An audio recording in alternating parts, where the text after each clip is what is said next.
So, Jason Rapert is one of the most influential and outspoken Christian nationalist lawmakers in the nation.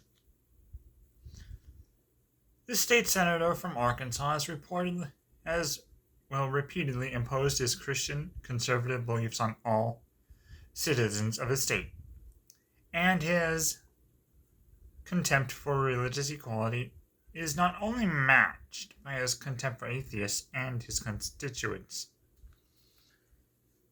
And, however, despite repeated attempts to use his position to push his Christian nationalist agenda, the moment he is criticized by anyone, he claims he's being persecuted for his religion, like all Christians do, basically. Even though they're really not being persecuted, they're in reality being the persecutors. In reality, though, he's the one trampling on the rights of everyday Americans.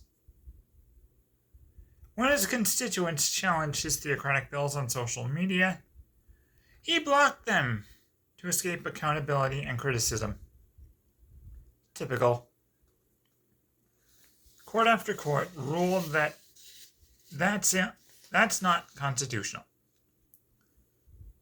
To defend atheist freedom of speech and freedom of and from religion,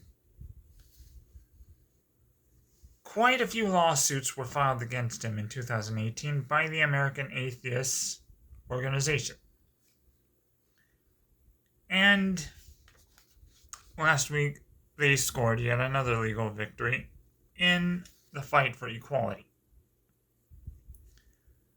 The judge in the case called Rapert's legal arguments repetitive boilerplate objections and ordered him to turn over important documents he's been withholding from the constituents. The judge also set a date for trial. And the results are eagerly anticipated, and we need to keep fighting for equal rights, basically. It's a long road, but we have to keep going. We have to keep doing this.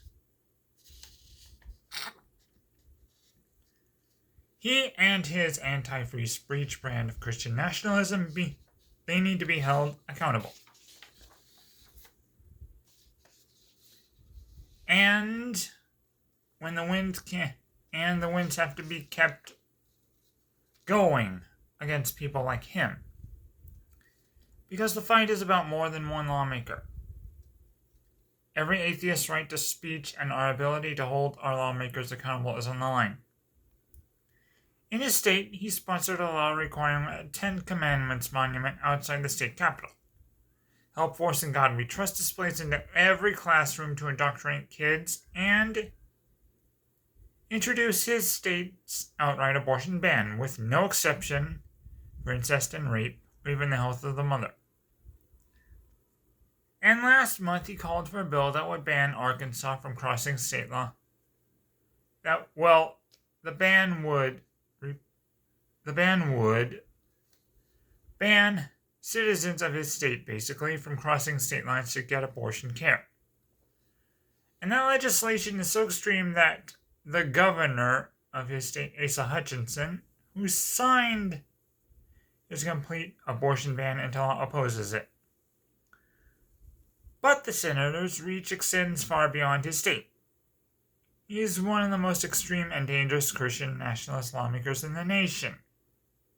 And his organization, the National Association of Christian Lawmakers, is churning out extreme legislation that's being introduced all across the nation.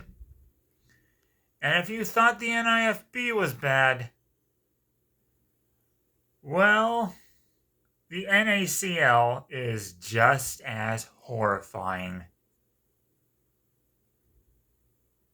Emboldened by the Supreme Court's extreme rulings this past year and what's sure to come over the next few years, their campaign to turn our nation into a theocratic dictatorship is not slowing down. We have to hold people like him accountable. We have to speak out and expose their agenda.